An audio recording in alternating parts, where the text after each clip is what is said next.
Hello everyone and welcome back to another Universe Sandbox video, and today we're going to be doing another episode of Evolving a Custom Solar System from Birth to Death. So, if you remember last episode, we started to have some more crazy orbits develop, especially mentioning Sea God at the top over there, as that was a planet that was once habitable for life, then it got too close to the star, it was getting hotter, and now it's been pretty much ejected to the very depths of this solar system, and as you can see, it's got a very, very long orbit now, and it's constantly changing. I wouldn't be surprised if we either see this ejected today, or we see its orbit change in one way or another, because that planet is not, it's not looking good. I mean, that could get slingshotted completely out. But without further ado, let's get this party rolling. So let's go ahead and speed up time, try and roll it as fast as possible. So here we are. So if we have just a recap as well, if we just have a lineup at the planet, so we have Korot 7b, that's our closest planet to the star, 700 degree plus. Then we have Hell God, second planet out, 492 degrees, so that's pretty much Venus sort of temperatures there, a little warmer.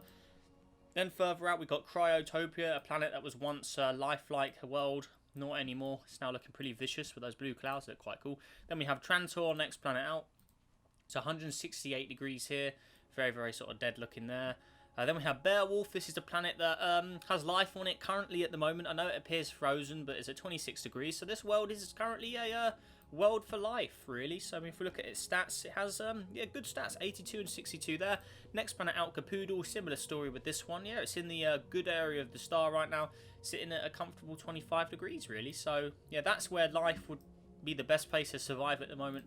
Then next planet out is Banded, which is obviously one of the gas giants. So yeah, that is pretty much everything. And then we had further out, we had this green planet as well. A planet that's never really been able to survive and really been able to thrive either.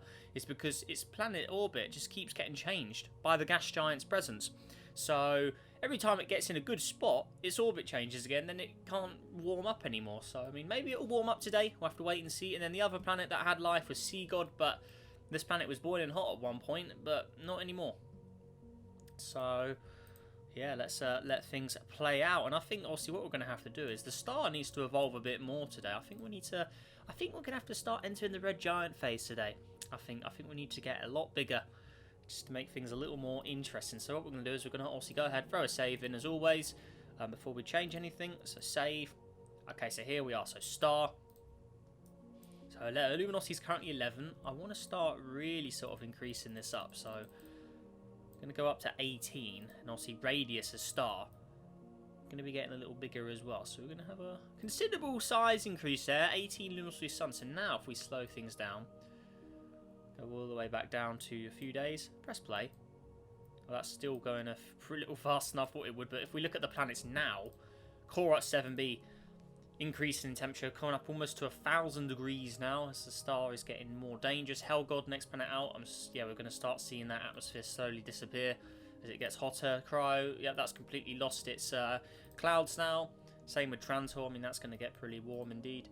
I mean, it doesn't even contain any water anymore, so that one's not looking good. Beowulf, next planet out. Yeah, we're going to start seeing it. It's 50 degrees. That ice isn't going to be lasting too much longer. It's the same with Capoodle, 50 degrees there. So not looking good. Obviously the habitable zone has got further out. The gas giant, first of the gas giants, 13 degrees, minus 13, so that's going to start warming up. And how's GM11 over here doing? It's still too cold, but I reckon as it approaches the star, could we see a temperature increase? Let's have a look. Wait for it to come back in. We could start seeing some temperature in the outer solar system once the star gets really hectic as well. But I reckon as this planet enters the red area, the green-red area, we should see it melt. Possibly melt. We can see the water is starting to melt, or the ice I should say. You can see it is melting. So if we have a look here, there's a good view of it. Slow things down. But if you look carefully, yeah, it is starting to melt. You can start to see it looks more, the water's more of a white colour at the moment, but it is in a liquid form by the looks of things now, or bits of it anyway. So let's continue things. We'll keep it up on the menu up here. That's the best place to really see it. So let time increase more. And as our orbit gets even closer, is it going to get any temperature increase? No, that appears to be it. No, it's even at its closest point. Still not enough to warm it up. So if we see it arrive, obviously it's all going to freeze. The surface is frozen again. So that's not looking too good. It just doesn't have enough time to warm up as it approaches the star once more. And its orbit is still changing, so we're not going to be able to get consistent results really. So okay, let's let it speed up again. So if we look here, we can see the surface will melt into a liquid form briefly, and then it freezes again. Oh no. Okay, so that world, yeah, still not prepared, ready just yet. How are we doing? Some of the ice giants out here. We've got one of the Neptune objects banned in 26. Another one of the ice giants. Got this rocky planet here. I mean, it does look pretty, if you ask me. So there's that one. Another frozen world here. So still a lot of stuff out here. It could be warmed up eventually. I mean, any objects with water? I mean, that one's frozen ice. Okay. But yeah, obviously a lot of these are just random spawns, so we haven't really had a big peek at a lot of these. But yeah, they are. Some of them may warm up to be not. I mean, the one with the ice on it, maybe that'll melt. Hasn't got an atmosphere, unfortunately, though. Okay, so yeah, most of that outer system is dead. So I mean, the last safe haven for life would either be Ice God, or Sea God, I should say, or it would be GM11 here. But both of them have got very weird orbits, so it's going to be quite difficult to see anything develop really there. So there we are. But further increasing our star, obviously it's going to get bigger, and the orbit is going to get a lot. It's going to get a lot bigger in size, radius-wise, and obviously luminosity. It's going to get brighter.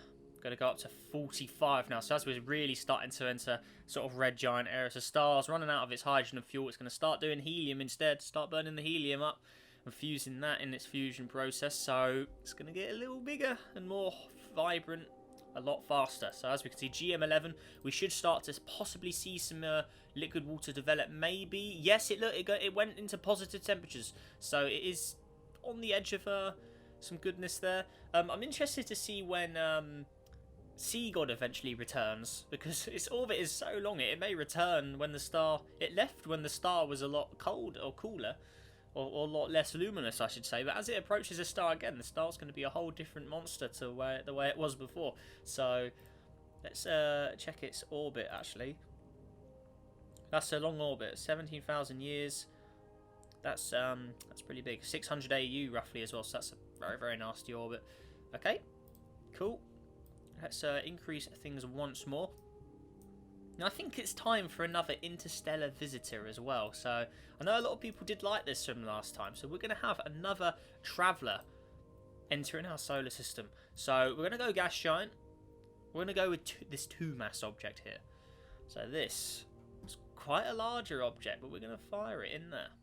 So where are we? So Sea God's orbit is over there, so we're going to have this coming in a completely different direction. We're going to fire it right at our star. There it goes. Okay, so that is a brown dwarf, I believe. So there it is, 2-mass. So you can see it is a brown dwarf. If you cool it down, it does look pretty cool if you cool it down. I mean, this is what it looks like underneath. So it is a pretty cool looking world, but obviously fusion will warm that thing up slightly, or an almost fusion process. So there it is. So brown dwarf is entering the system. I don't know how long it's going to take to arrive, but it is on its way. Okay, so let's see if our interstellar traveller has any sort of interaction with the system. So let's see. So 2-mass is approaching. Let's go on trail mode. It's a little cleaner, I think. There you go. So there is 2-mass. So is it going to approach, or is it going to fly by? Maybe it'll be a close traveller. Because remember, the star is moving as well. If I just move the camera, the system is moving. Look, I'm not following it anymore. The star is generally just moving on its own. So it is actually heading, or is travelling through space here. So where is 2-mass? Is 2-mass on a direct collision course? I mean, I don't know actually, but it is approaching the system fast. Oh, it is going really quick. Right, so as you can see, it's entering the system. Oh, it had an effect on this orbit here. Look, you can see it's had a change. Okay, so 2-mass. It's going to slingshot through the system. Oh, it's just been shot out. Oh, wowee. So it's had a massive flyby of the star, and that is ejected, so we don't need that anymore. Okay, onto the system itself. So what sort of... Did it have a big effect? It looks like it may have. Oh, it caused huge damage. Look at the damage that caused. So an interstellar traveller has caused a huge damage to the system. And it has ejected a huge amount of the dwarf planets in the system. Look at that. My god, that has caused catastrophic system damage. And you can see other orbits have been upset. It's upset one of the gas giant orbits. So now we're on a very eccentric system of orbits. So you can see things are getting even more hectic with an interstellar traveller. And that's huge damage. I mean, look at the state of that. I mean, it's Sea God. I don't think Sea God's orbit is going to last any longer now. As it reapproaches a star, it may just fly by. That's catastrophic damage. Oh, wow. Because remember, 2-mass is quite a large... I mean, if we look at the the stats of it here. Where is 2 mass? 2 mass? Oh, no, I think it's not in the menu, is it? I don't think it was in the menu in this version of the game, but if we just spawn it in again, we'll just place it over here so it's in a safe distance. The simulation's poor, so it's not a big problem, but if we look at 2 mass, 13.3 Jupiters that are just interacted with our system there, and it was going pretty fast as well, so that has caused massive damage. Oh, wowee.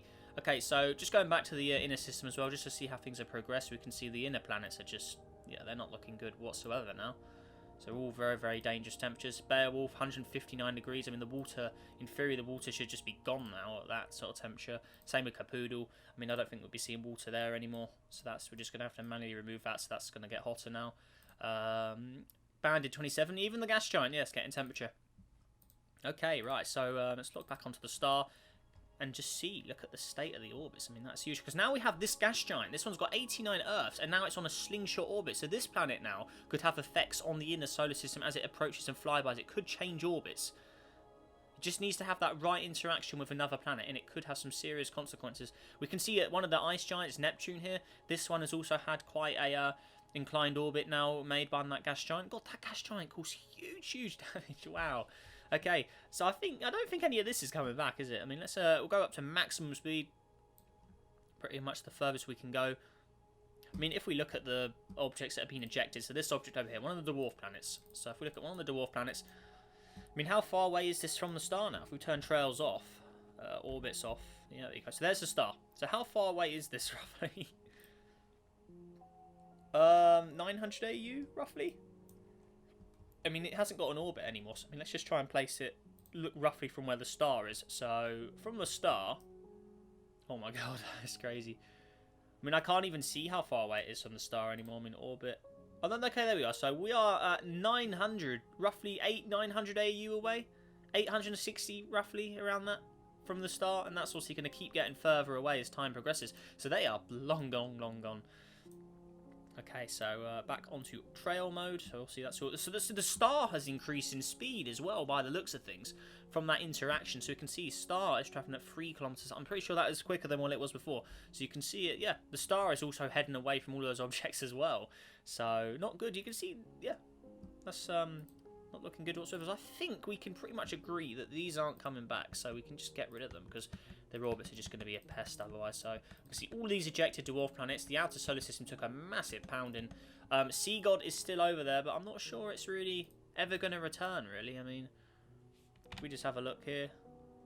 Yeah, I think that's had it. I don't think that's ever going to come back. We'll keep it in there for the time being, but I don't think it will.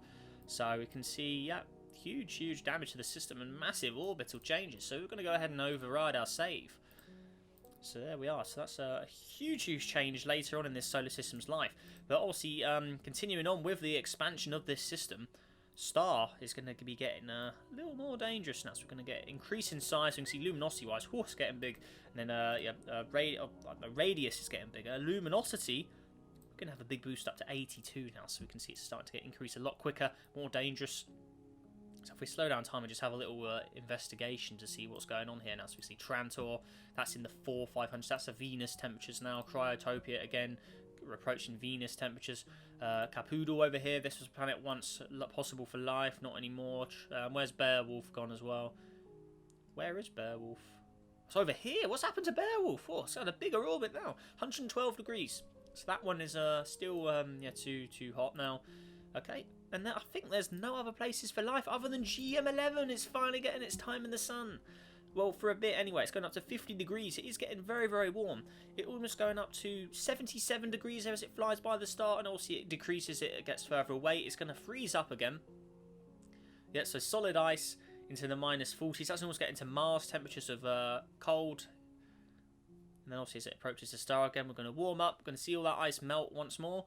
So it's going to have very weird seasons at the moment. So you can see, yeah, it's all melted again. Then it's going to get really hot. So not looking good. But I think the best sort of part of its orbit would be roughly somewhere here, when it's leaving the star. So we can see its stats right now. Yeah, got some decent stats, but they're going to constantly change. Look at the stats as the orbit changes. So at its furthest point, obviously the stats are going to go down. Then they'll probably go a little higher again as we get closer to the star. But then as it gets too close to the star, the stats will probably get hurt again. So it goes up 74, 75, 76. So it almost gets to 80, and then it decreases again as it gets too hot. So it's in a very weird position at the moment. Okay.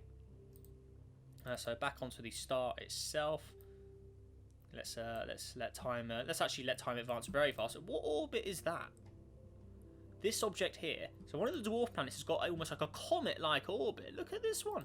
So let's just slow down and watch this as it flies by. But obviously that interaction we saw earlier on has made this dwarf planet almost act like a comet with the way its orbit is. I mean, look, let's see this guy as it approaches the star. I mean, if we have a look at the star, it's quite small. But as you get closer and closer, you can see some of the inner planets as well because of how hot they are. They're glowing hot. So you can see the inner planets there. But let's approach the star. So you can see as we're flying by the star, just turn orbits on and off, but you can see the star's getting a lot bigger in the sky. We can see it's also acting like a comet as well. It's got a little tail. So it is almost like a miniature comet, or I say a miniature, a big comet as it gets close to the parent star. And also it's going to slingshot by back into the outer solar system again. And yeah, very, very weird orbit indeed. I mean, and there's one of many as well, but that one has pretty much the closest orbit. I mean, look how close it flies by. I mean, that's some serious danger there for this, but there we are. Okay. So, continuing on, how's GM11 doing? That one's still got its weird orbit, but I think, again, star evolution, we are going to need to continue to get bigger and bigger. So we can see, there we are, having a big increase here. So that's going up to 700, 800, so bigger and bigger star. Luminosity, we're going to go up to around 150 now, 180 then, okay. So we can see big danger. Red zone is getting further. Even the dwarf planets out here, some of their orbits are getting warmed up. We can see at WASP 6b, one of the larger gas giants, that's now in the blue-green area. See Kepler 271 over here, another one of the... Is this more of a dwarf planet out here? Yeah, that one's getting some thing. GM11, this orbit's probably going to be in trouble now because now with the star being more luminous, even at its furthest point, it's not going to be getting that cold. I mean, look, it's only going down to minus now, and then it's going to start warming up as it gets closer again, so it doesn't freeze up so much now. So, there we are. But now I'm guessing as it gets closer to the star, it's going to get very hot. So let's see as it increases now. We can see temperature-wise, oh, it's getting hot. So how hot's that going to go? Into 100? It's going to go over 100. Oh, we see the water's evaporating on it. Oh my god. And then it also, as it returns... So that planet is in a very crazy position there. I mean, what are the stats like when it approaches? So, okay, so there's its stats currently. So it's got higher stats than it did earlier, by the looks of things. Okay, so when it approaches the star, what happens when all that water evaporates? So what is it going to look like? So Earth similarity 80%, 80 and 47 right now. So it's increasing a bit more. Now it's going to decrease drastically as it approaches. So we can see that water's all going to evaporate. So there you go. Look at the stats get really hurt from that. Oh, man. Okay. Damn, that's crazy. And yeah, Sea God, I think it's end of the line. You're never coming back. So let's get rid of that. Okay. And then we're going to go ahead and save it. Just refresh. So we can see, yeah, things are getting serious now. I think we're going to be maybe seeing some more changes as more of these objects get hotter and hotter. I mean, I don't know, maybe we may see another ejection, because I still think with these orbits being more unstable now, you can see orbits are changing. I reckon one of the gas giants could have an effect on one of the rocky planets or dwarf planets, and I reckon we could see some orbit change. You can see those gas giants. I mean, Gigaman's object over here, that one. We've also got the Neptunian there, obviously not as massive, but it's still a gas giant, so it could have an effect. And we still have this object here as well, another one of the gas giants, 318 Earth, so it is one of the larger objects mass-wise. Big gas giant there. Then we still have the closest gas giant to the star, Banded 26, Banded 27. Oh no, this was the closest originally, so this 26 one has had this ice giant is actually getting a closer orbit than the original gas giant that was there. So we can see this ice giant's actually getting quite hot now, into the 300 degrees zone, so that's pretty crazy stuff there. Okay, cool. But I think onto the star as well, as it's getting bigger, it's going to lose temperature. So its temperature will start getting cooler as its outer layers start getting bigger.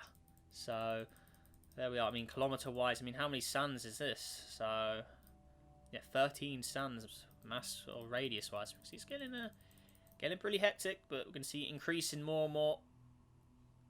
So it's getting dangerous. I mean, it's going to start engulfing things soon. I mean, there you go, luminosity. We're going up into the, I don't know, 150s now, 180. Okay, so Dangerously, dangerously big.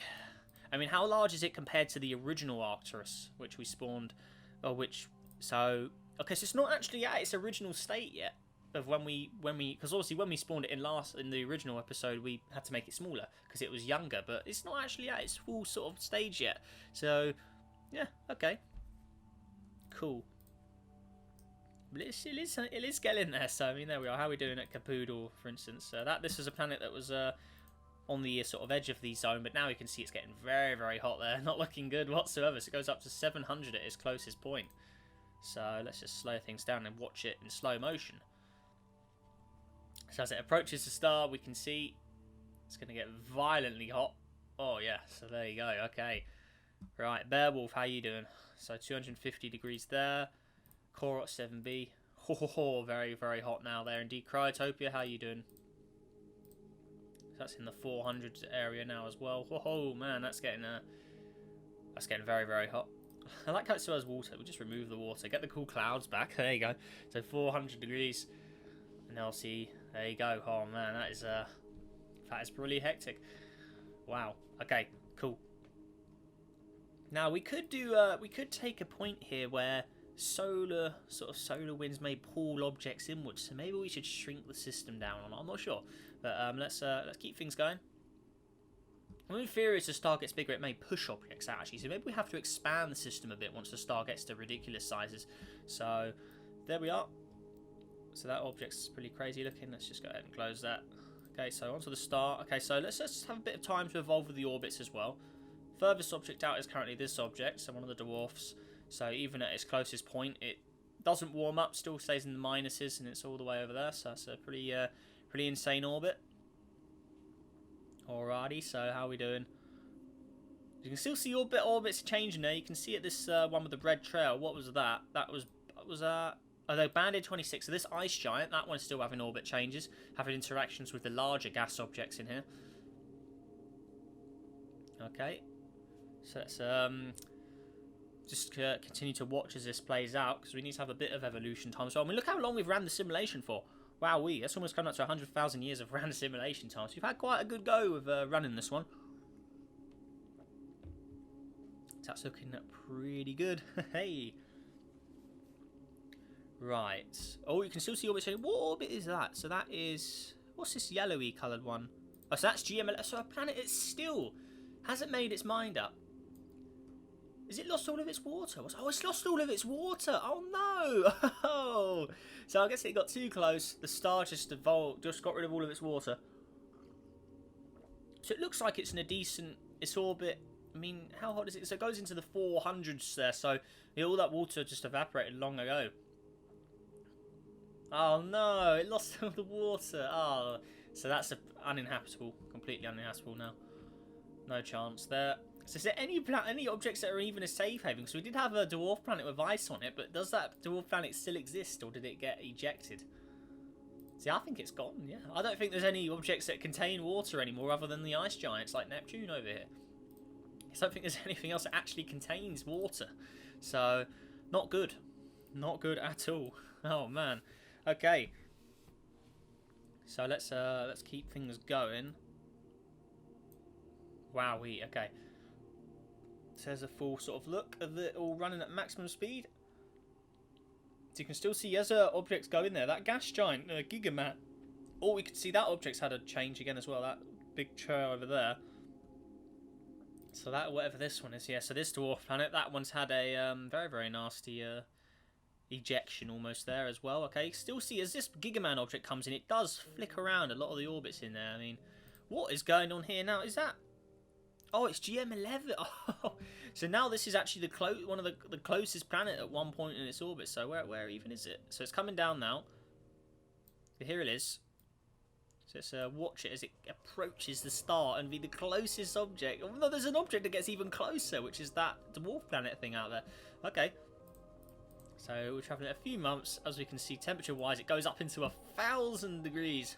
Oh, wow. So that's getting danger. I mean, look how close that's getting. I mean, that's some serious danger right there. I mean, look at that.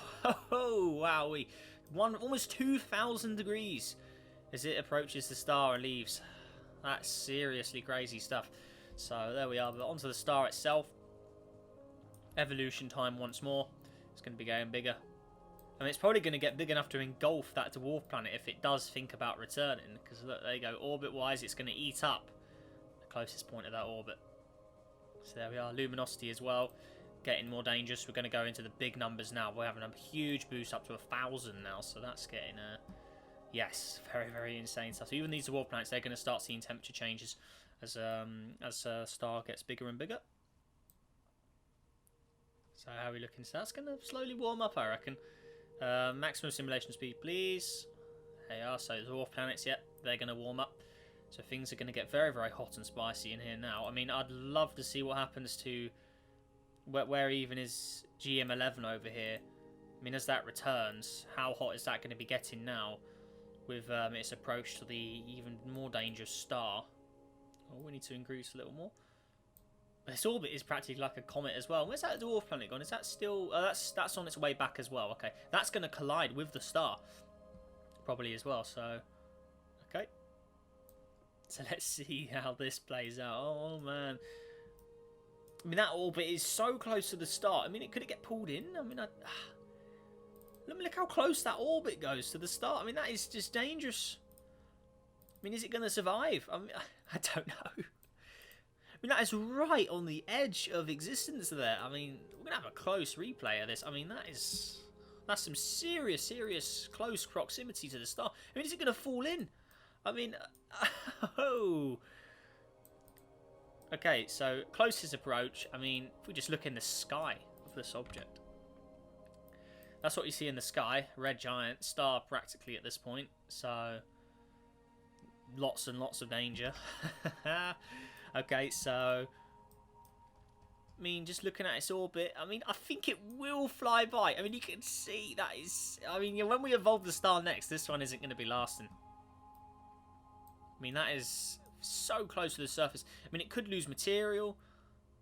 I mean, that is... It is losing material. Yeah, you can see it's losing loads of material. I mean, that is just ridiculously close to the star, flying by that close.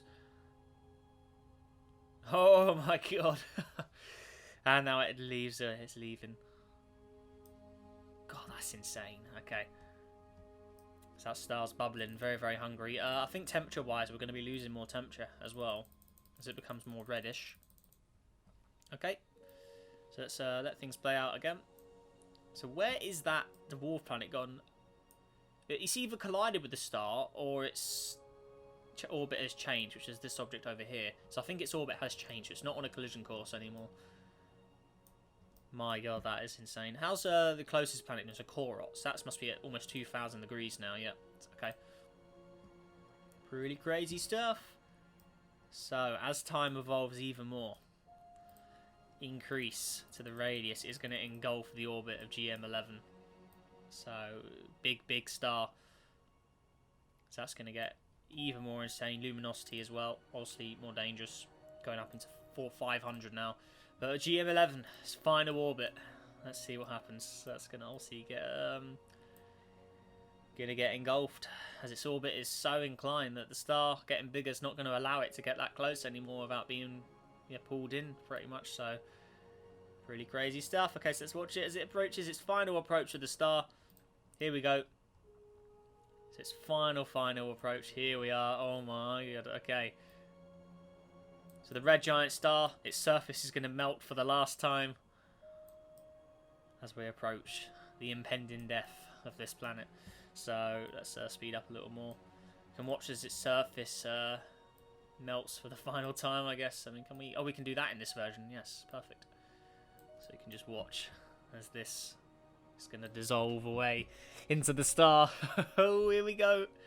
So you can see the surface, you can see the clouds are appearing as it gets hotter. We can look at the temperature down there, 500 degrees. Those clouds are going to start disappearing soon. But as we approach, the surface is melting. Oh, here we go. So it's the death. It's big death time. Oh, man. Okay. So you can see the red star. Oh, wowee. Okay. So its orbit is still on perfect collision course. I mean, Korot 7B is not doing too well either, being that close, but Here we are, so you can see this planet's always rotate really weirdly as well. Look at that. So it must have had a collision at some point when it was created. But here we are. So you can see, star is too big to allow it to orbit anymore, so it is on a perfect collision course with star. Oh man, that is insane. Okay, so look at the star all bubbling away for it as well. That's awesome. Okay, so we can try and slow it down and catch the exact hour it goes in. I mean, it's not got much time left. I mean, look, it's on a... Okay. Oh, look at the star, man. That's insane. Oh my god, it's so close. Oh, it's going in. Oh, and actually what we'll do is get a surface view of this as well. Just look round and the whole sky is that. Oh man, okay. So I don't think we need this anymore, do we? I mean, that's practically it. Okay. So let's see here.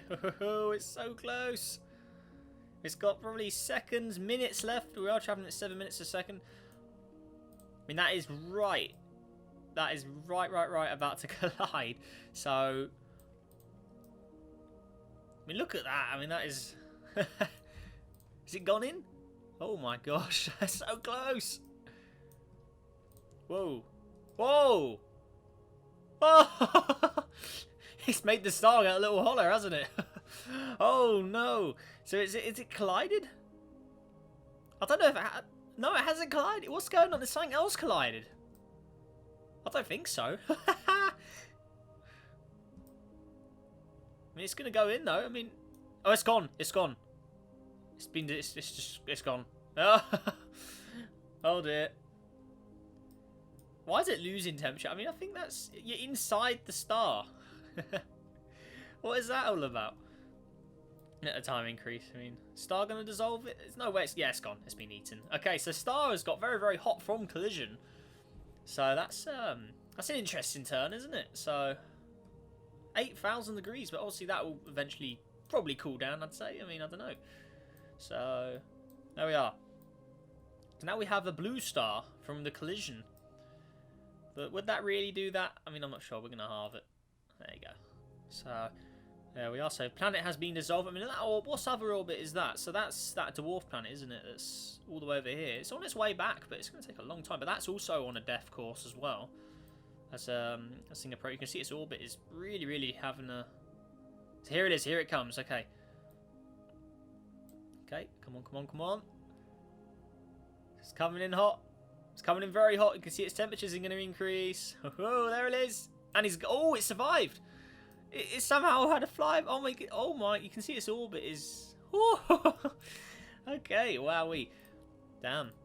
How's Beowulf doing over here? It's 300. Any other where is the best zone to be at the moment? I mean, this area over here.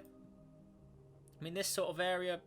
I mean, what's 6B? 23 degrees. So that's roughly the way where life would be. But there's no objects that can look after life. No atmospheres, no water out there. So not looking good whatsoever. Okay, there we go. Now, I think it's time to probably approach the death of the star. But I think we're going to have to save that for another episode.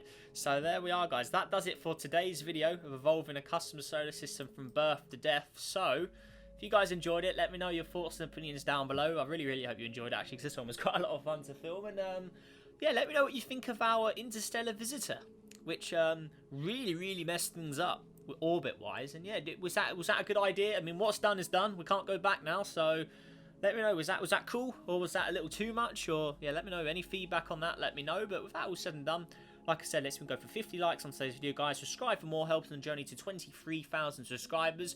Make sure you have a great rest of your day, guys, and I will see you in the next video. Goodbye.